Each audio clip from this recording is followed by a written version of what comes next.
This video is to create awareness and spread information on menstrual hygiene products. It is strongly recommended to get professional opinion for suitability of the product. The Physio Voice presents menstrual hygiene products. Oops, sorry, I overreacted. It's that time of the month, girl. Let me help you with this. Menstruation or menses is the natural bodily process of releasing blood and associated matter from the uterus through the vagina as part of the menstrual cycle. There are various menstrual hygiene materials like cloth, reusable pad, disposable pad, tampons, and menstrual cups, which are products used to collect menstrual flow. Information about all of the menstrual hygiene materials may come too late or not at all. So let us hear from our pocket friends what they have to tell about themselves. Hi, I am menstrual cloth. I am reusable piece of fabric which is made from either new pieces of fabric, mostly cotton or old fabric repurposed from clothing. I am reused for no longer than 1 year. My merits are: I am available at a cheap cost. I am environmentally friendly as I can be reused. I am particularly important in emergency settings. However, I have some demerits as well. I am not recommended for menstrual hygiene management and my use is associated with skin irritation and it may also lead to urogenital infection.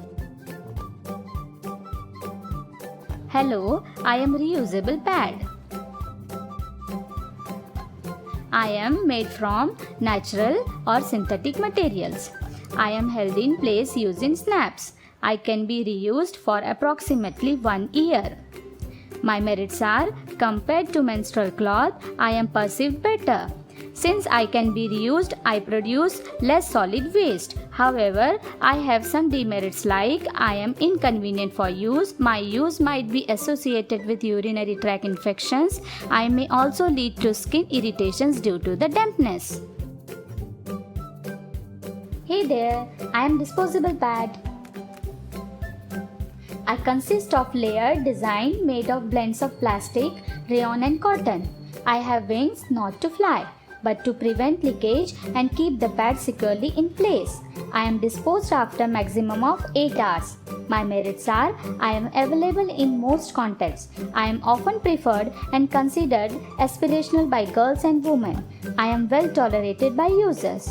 Well, this was just the good side.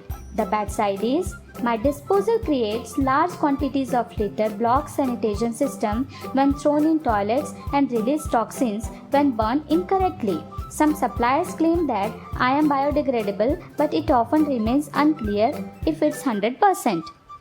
I require a high skin compatibility and there is inconclusive evidence on the impact of my use and bacterial vaginosis.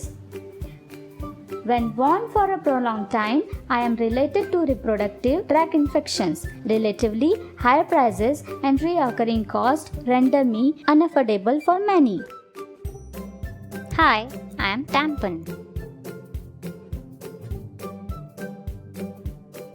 I am made of absorbent materials, mostly cotton or rayon, that is inserted into the vagina to absorb menstrual flow. I expand with moisture and thereby avoid leakage. I can be worn for up to 8 hours and is removed using the removable string. I come in variety of sizes, materials and with or without an applicator to assist insertion.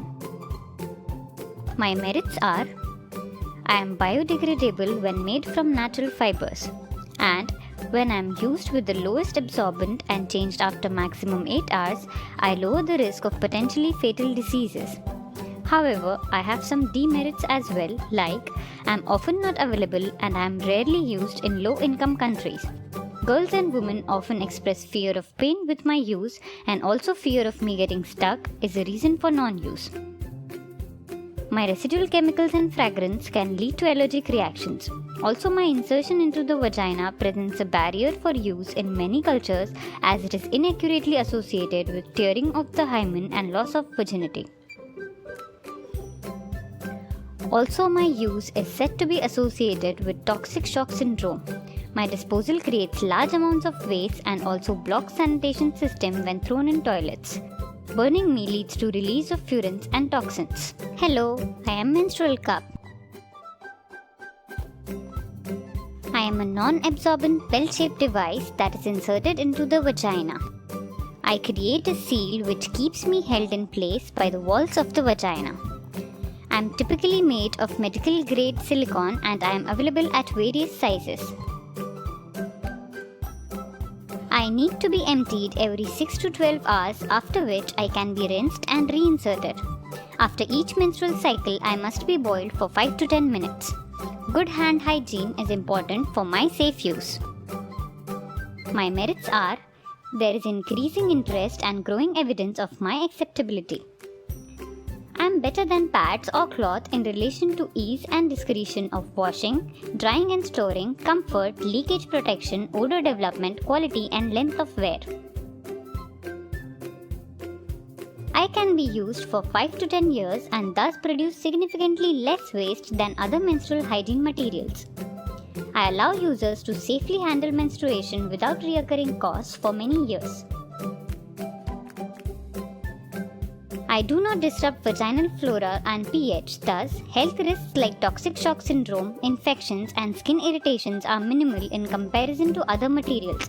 I can also be worn with an intrauterine device. Although I am the most eco-friendly of all, my insertion can present as a cultural barrier to use as it is incorrectly associated with breaking the hymen and loss of virginity. Here is the short summary of what we have seen till now.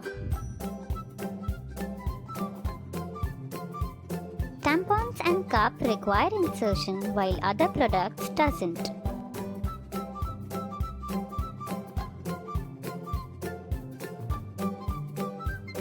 Cups and tampons have the maximum wear time, with cups can last for up to 12 hours. In terms of quantity required, cups have the least requirement of only one.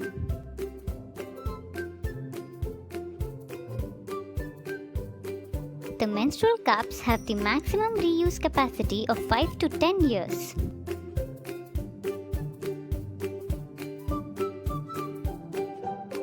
In terms of health risk, disposable pads have the lowest risk.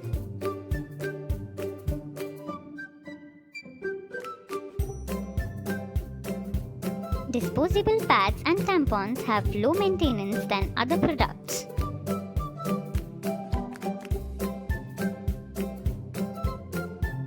Menstrual cloth can be readily available, whereas the disposable and reusable pads have medium availability.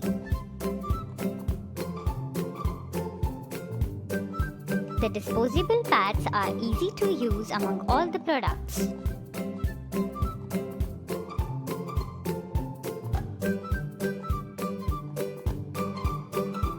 Now that's a bit confusion on which material to use, right? So my friend, no single material will be preferred by all girls or all women all the time. And all materials have aspects that a girl or woman may like or dislike due to many reasons. Girls and women have different needs and preferences for menstrual hygiene materials, and these may change further depending on whether they are at school, at home, at work, or in any other public setting. For unhygienic practices being followed, active promotion of alternatives that do not put girls or women at risk of infection is must. Newer materials available with a low risk should be used and promoted as a step towards better menstrual hygiene. I hope you have made your choice. Just keep in mind, convenience at the expense of the planet is not convenient at all. The above information is from UNICEF Guide to Menstrual Hygiene Materials.